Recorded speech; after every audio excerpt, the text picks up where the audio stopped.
Peace, everyone. How y'all doing? Welcome to the show. And today's show is Unpacking Afrika Bambaataa from the beginning. He was Ghey from DJ K-Slay. Let's deal with it a little bit. Not in my words.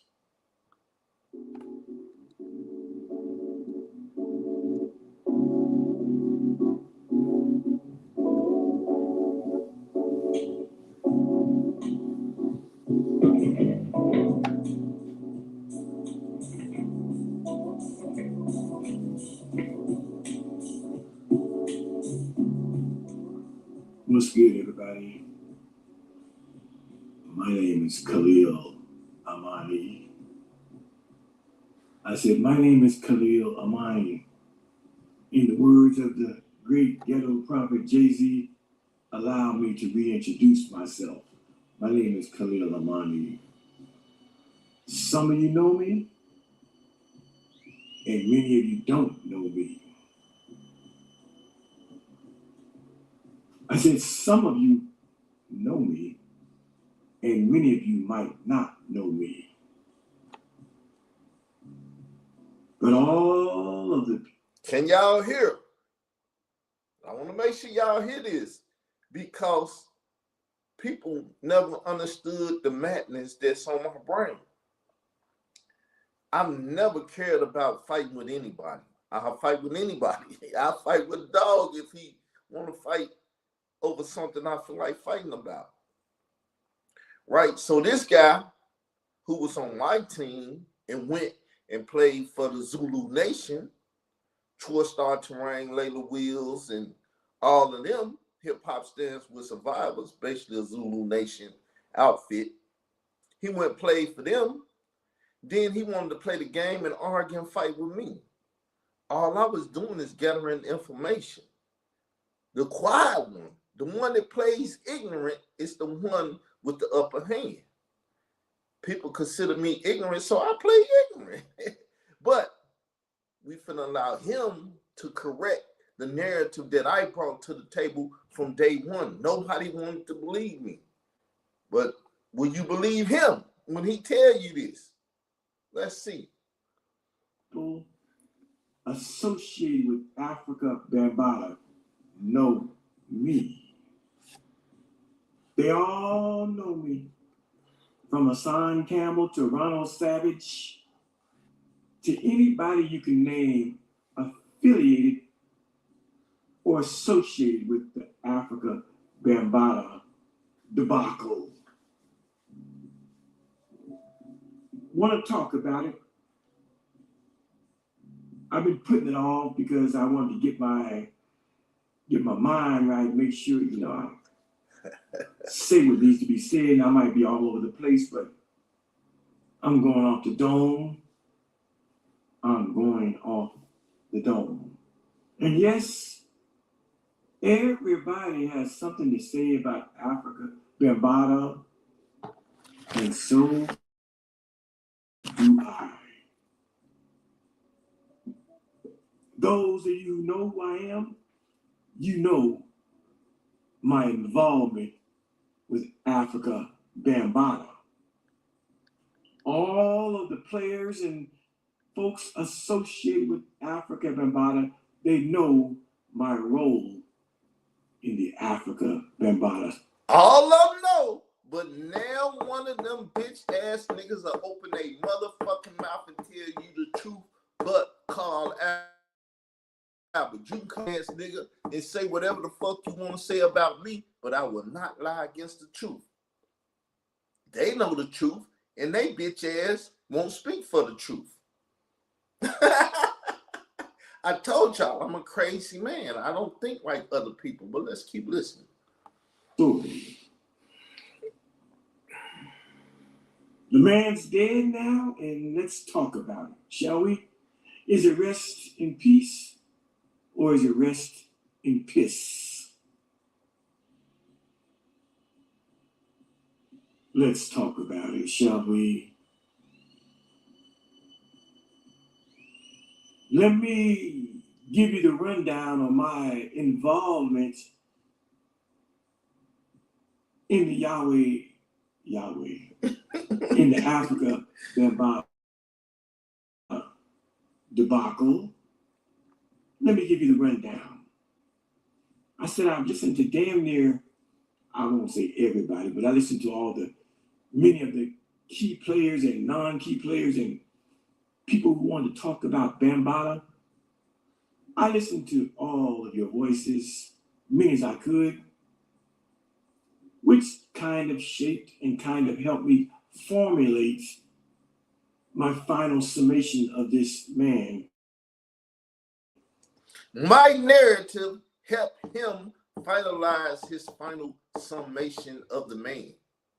Everybody else, like he said, everybody know, but they ass won't say what the truth is. I brought him out. They was lying about 2016. I took it all the way back to 2013.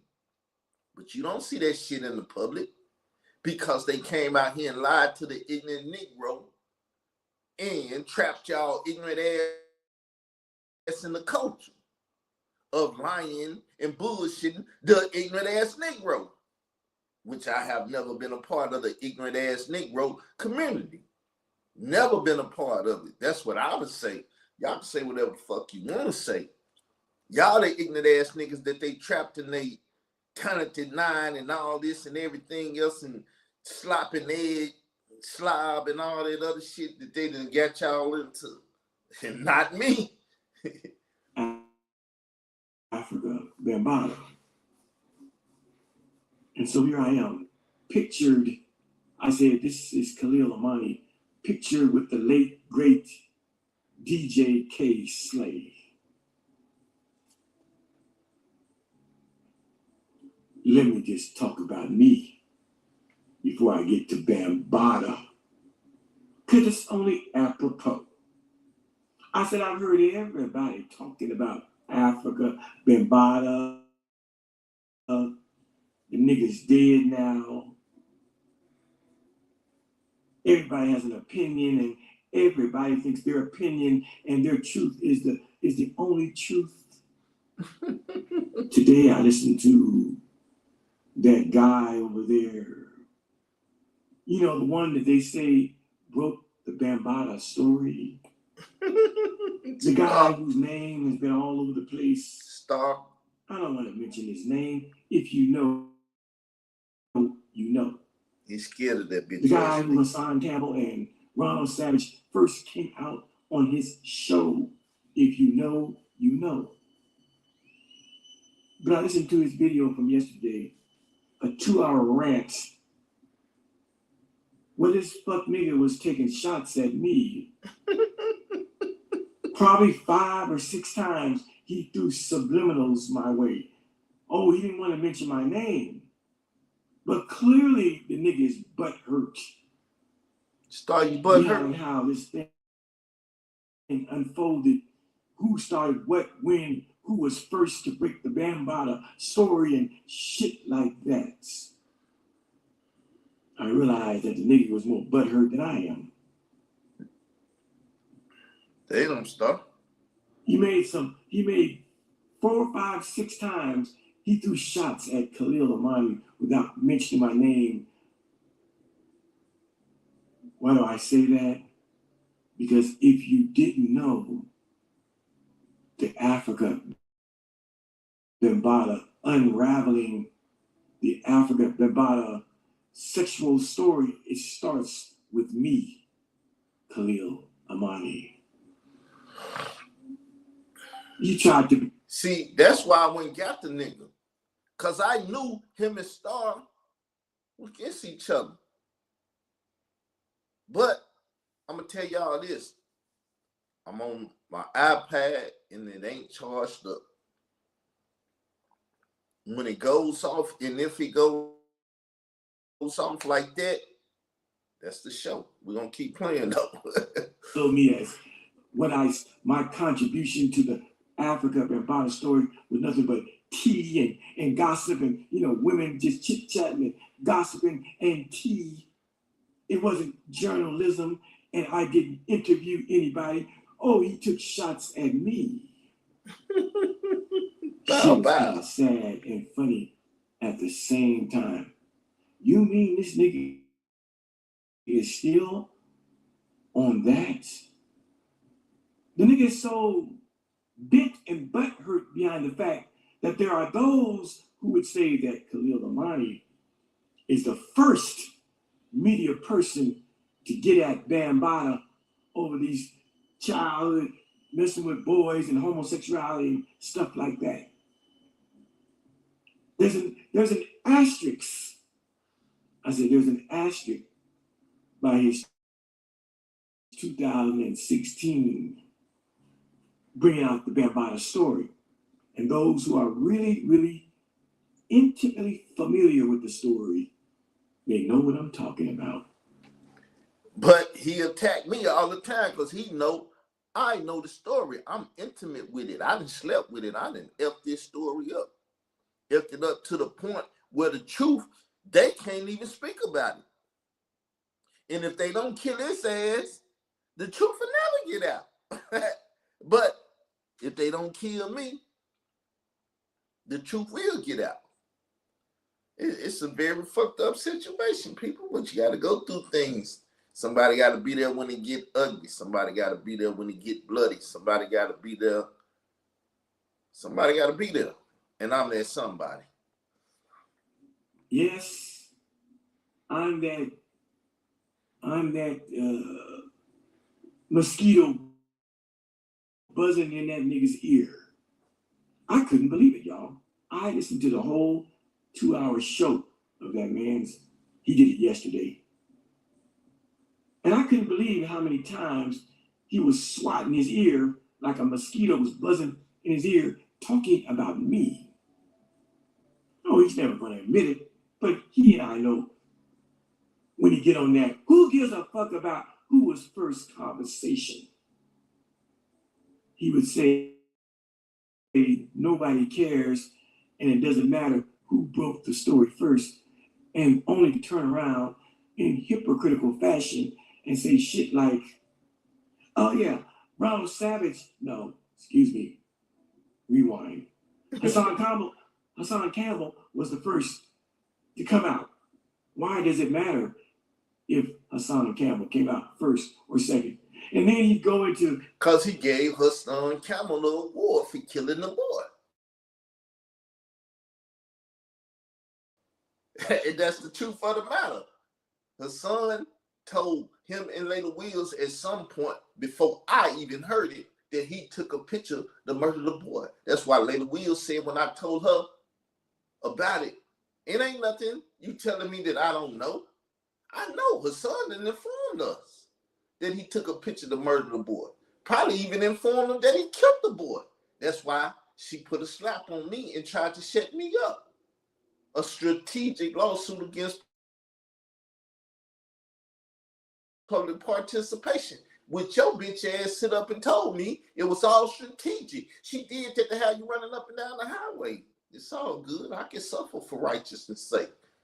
Details about how Hassan Campbell was the first of the victims to come out, and it wasn't Ronald Savage. No, he never mentioned Ronald Savage because he got hate for Ronald Savage. You know, I do too. I get that. I get that.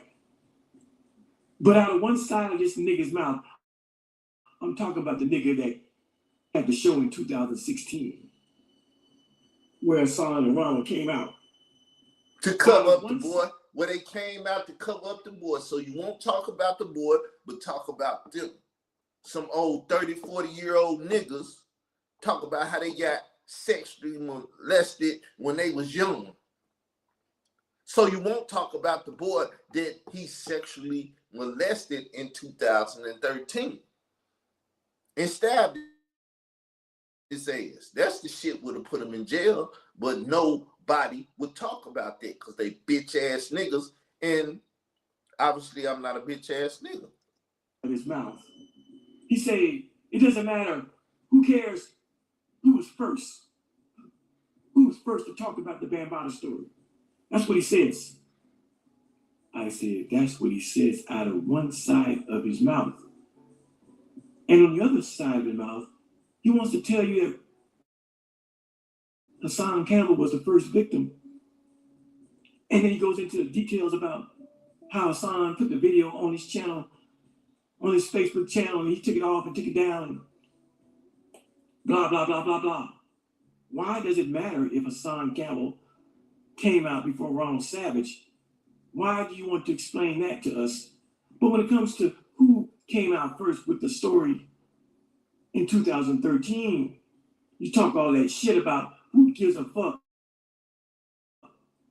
You talk all that shit about it was just chit-chat and giving the tea and gossip, and you didn't interview nobody. Look at you, nigga, you butthurt. And I don't want to spend all my time talking. Star, you big mad or you look mad? Because you know I got the email. I can put it out there that you big mad, motherfucker. You been big bad for a long time. You just can't gangster us like you gangster them bitch ass niggas up there in New York and hip hop and all that other shit. Because there's some niggas from the Midwest and the Mid-South and all that shit that's just as gangster. That's why you ain't even motherfucking YouTube streets playing like a bitch now. That nigga that started this stuff in 2016. But I find it quite interesting that in 2 hours, he would throw indirects and subliminals 5 or 6 times my way to let folks know it doesn't matter who broke the story, but then you want to tell us who was the first victim to come out, and then you want to tell us the details about when Hassan came out and how. Because they got to kill my narrative. Nigga, you was around when I was building the narrative. That's why your bitch ass got on their team to try to kill my narrative. You might as well go with the lie. You already became a hostile witness. You was a fucking hostile witness. You hostile against me. That's why you sit around, make vehicle violations and do everything else and make yourself look like an old ass bitch on YouTube trying to fuck with a look. I ain't a young nigga, but a younger nigga than you. You just like the bitch ass niggas in every fucking hood, in every ghetto, in every city in the world. Hating on real niggas, young niggas, and this and that, whatever the fuck you want to call us. You some bitch ass nigga. Don't hate on Star because he's a bitch ass nigga. You just ain't got no European in your blood. The video was taken down and somebody sent it to you and you put it back up, and then Hassan and his people call and says take it down, but you wouldn't take it down and you wanted to push him out. You threw him under the bus. It's okay when you want to talk about who did what first, but it's very apparent to me that you still buttered. Wasn't it enough, my nigga? I'm talking to the nigga that brought Hassan and Ronald out in 2016. Wasn't it enough that you had your people come on my previous YouTube channel that had 14,000 subscribers, and you found 3 videos where I quoted you, where I let you speak, where I showed a 50-second clip of you saying that Khalil Amani was the first. Was the first. And you destroyed my channel in one day because you found 3 separate independent videos where I used a YouTube clip. See, he in these YouTube streets, gangsting on that old ass nigga, bitching that nigga out. Nigga, take my shit down. I'll fuck up your whole 14,000 and woo, woo, woo. And now we can argue who took it down because it's a female out there. We ain't even gonna talk about it though. Let's keep going. Of you saying that I was the first to expose Afrika Bambaataa. You took my channel from me. I would play it on this video, but I don't want the strike. I still have the clip. Niggas so butthurt in the wake of Afrika Bambaataa's death that you spent 5 or 6 independent times talking about Bambaataa being dead while still throwing subliminals at the nigga you know talked about this shit first. I just want Layla Wills, why you let the shit go down? Do you not know who did what first? Did I not inform your ass who did what first and everything and the way it happened and the timeline and everything? No, you wouldn't drop that fucked up, trapped in the culture, which you probably stole the title from me. I don't know where the fuck you got it from. You motherfuckers caused me to have a stroke, so now I'm a stroke victim. I can't remember shit. Every motherfucking detail of what didn't happen and shit. Cause you motherfuckers took me through a slap. Stressed me the fuck out. Running up down the highway in the cold and all that shit. Cause you's a no good bitch from Chicago. That's for all you who don't know what's really going on. I am the man who set in motion the unraveling and undoing of Afrika, Bambaataa. Facts upon facts. And I'm going to show you the receipts on this video. That's right.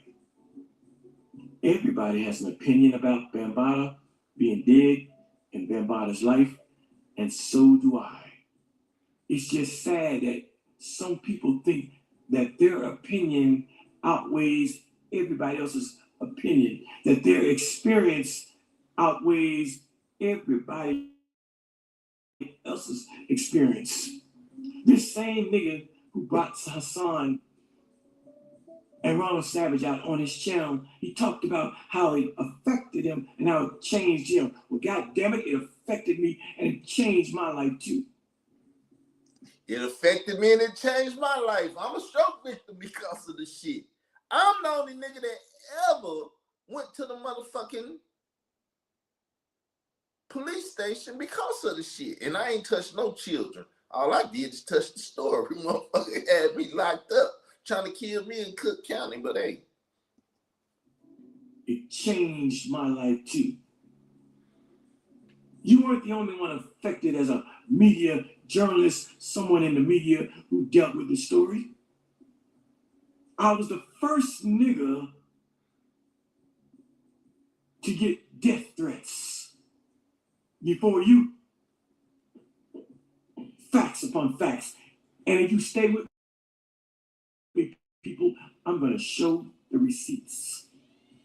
I know a lot of you all are shocked and going like, who the fuck is this dude? Who the fuck is this dude? Who is he? Now, I had him out there. I was going to put the nigga in the spotlight and everything. I took flack and shit. Every bitch ass nigga in the community was like, Carl, you running with the feds, you running with a snitch, you running with a rat, all that. Then, after they got him out of my hand, they went fucked and slept with the rat. They went got cootage from the rat and every motherfucking thing. It's Sinetta teacher now. It's Layla Will's best friend. It's Star. Yeah, I fucked the nigga. I gave him a thumbnail and this and that and got his bitch ass over here to attack Israel doctrine. We had to take him out. But you got the motherfucker that I put back in the motherfucking game when y'all took him out the game. And you still shitting on him, so he feels some kind of way. And unless you kill him, my story gonna get out. Because I'm on the right side. Y'all motherfuckers on the wrong side. Been on the wrong side, been doing shit. And if he want to save his motherfucking life, when we go to court, he gonna tell the motherfucking truth and it's gonna be on my side, not y'all motherfucking side. You hear him say he still got the audio and everything else? Guess who else got it? Guess who else got it? Because he been attacking me and I've been keeping record ever since he started attacking. Whatever the fuck he got, I believe I got it too. I just don't go and look at all the videos and study the shit like that. Because we ain't went to court yet. But when we go to court, motherfucker, I got all the tea. I got tea popsicles, bitch. My name is Khalil Amani, and I'm the dude who first wrote about Afrika Bambaataa getting stabbed for allegedly date raping a young Spanish man. That's who I am. I'm the one that started it. I started the rumor. And who gives a fuck if he don't like that people are talking about who did what first or not? It's okay when you want to talk about Hassan Campbell came out first before Ronald Savage. See, he's just sitting up here testifying that you and that bitch Layla Wills did what the fuck you did, bitch ass European boy. Because you got that European in you, you thought you could bend over the black community and fuck them, sodomize them. I know you did. That European came out your bitch ass. But it's all good. But people, I say the show is over with. I ain't getting y'all no more. Don't worry though. I'm finna start reloading the what happened to the boy thing. Now you're gonna have to pay for it. I think I changed it to $199. It was $299. But you're gonna have to pay for it. So next month, which is tomorrow, I will be reloading the what happened to the boy stuff. And I ain't got to put it on this channel so they can attack it, because that's all they want to do is take this channel because it's the grandfather to all these bitch ass niggas. I'm the motherfucking elder when it comes to these motherfucking YouTube streets. I'm the one, DJ Bless One, and all you bitch ass niggas that sit over there and suck on his manhood. You hoe ass niggas. But I'm out, y'all. Leave a comment. Tell a friend that it's real doctrine on this shit again. I'm out. Love y'all. Peace.